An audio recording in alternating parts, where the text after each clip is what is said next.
What's up? Cool naman. Alright. Day 8 na ng paglalaro natin ng Ragnarok. At syempre, dito pa rin ako nag-grind sa Gibet.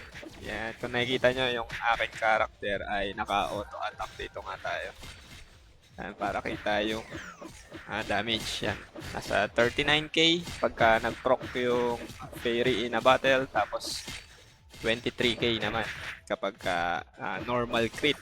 Yan. Yan yung ginagamit kong build pang grind or pampalevel na kahit solo lang ako kayang-kaya, di ba?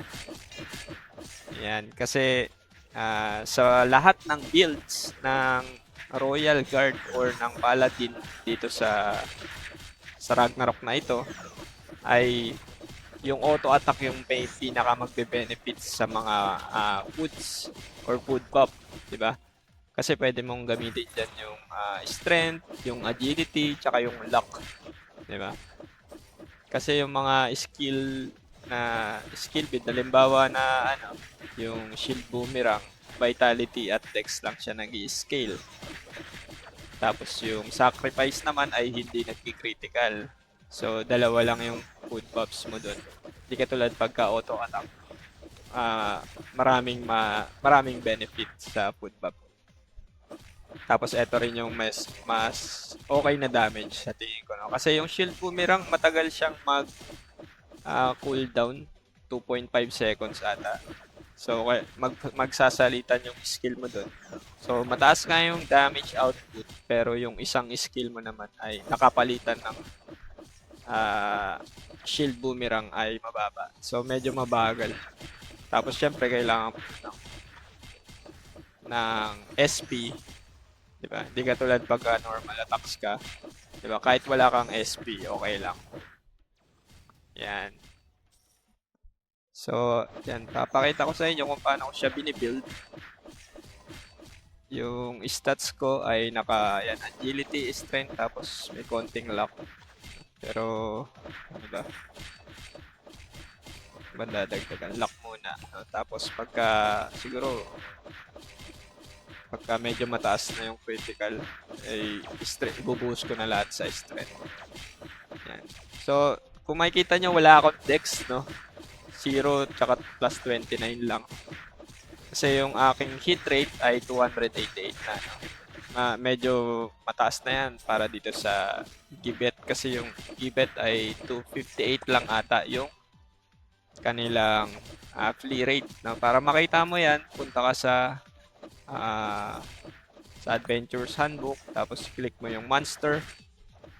Tapos hanapin mo yung Gibet. No? Pag nakita mo yung Gibet, pipicturean mo siya para makita mo yung details or yung stat ng mobs. Halimbawa, ayan. Yan, i-click. Pag napicturean mo siya, syempre may lalabas dyan. Ito yung camera. Tapos, click mo yung details. Ngayon, sa details, ayan, lalabas na yung mga stats niya. Tapos, yung kanyang flea rate na 258 na kailangan mong ma-hit para hindi ka nagmi-miss sa kanya. Diba? Pero kung hindi mo naman kailangan ng hit rate, 'di ba? Pwede kang gumamit ng Grand Cross, no? Kasi ignore flea yung Grand Cross dito. Kaya nga lang malaki siya kumain ng SP. Yan, tapos syempre yung HP ng Gibet ay 288. Yan, ayun yung kailangan mo na ma-reach na damage para ma-one hit mo siya. Yan. Tapos syempre yung iyong equipments dapat ay naka longhorn ka kasi yung longhorn ay holy, 'di ba? Holy yung niya, element niya at large ang spear. Yan.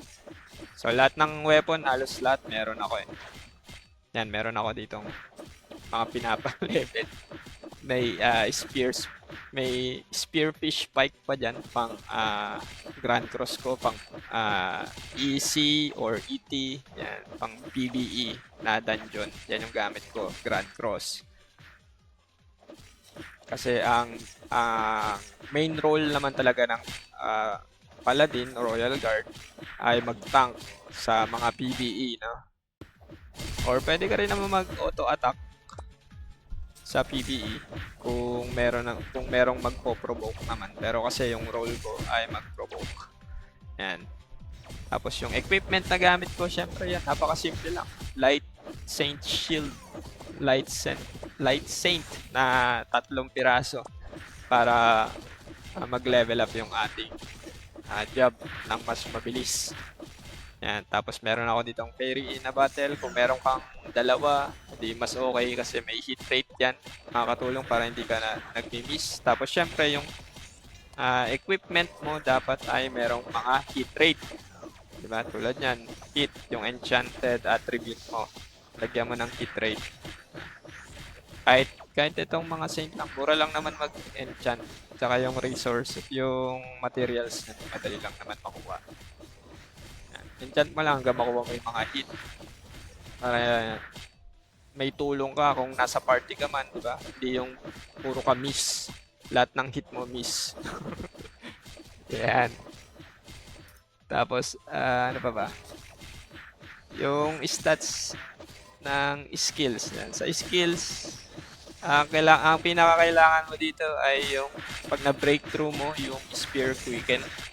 No, kasi ang laki ng auto-attack damage increase niya, 1,000 points, di ba? Kaya mas maganda mag-spear sa auto-attack ng Crusader. Yan. Tapos, syempre, yan lang. Etong Retribution naman yung pinapa-level kong susunod kasi may neutral damage yan, saka holy, di ba? Pagka na-breakthrough.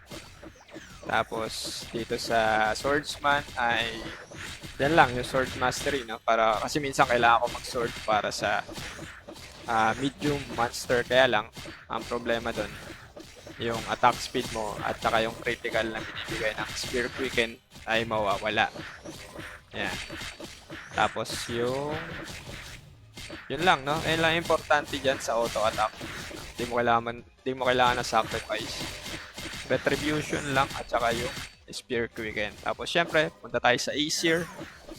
Sa Aesir naman ay yung auto attack din, no? Kailangan mo siyang lagyan. Saan na ba yan? Yan. Yan, kung makikita nyo, meron dyang auto attack. Yan, auto attack and power, no? Lahat yan, lagyan mo. No? Madali lang naman yan malagyan. Tingin ko nga, pag level 88 ka na or 87, malalagyan mo na lahat ng auto attack. Tapos yung sobra, lagay mo na lang sa ignore death. Yan. Alam ko wala pa yata ako nalagyan ng ignore death. Ayan, may isa pala. Ignore death na lang yung sobra. So yan, ganun lang siya kasimple. Tapos ayun yung pinakamaganda dito sa game na to, no? Na nagustuhan ko. Yung pagbibuild mo kasi ng skill ay bahala ka, no?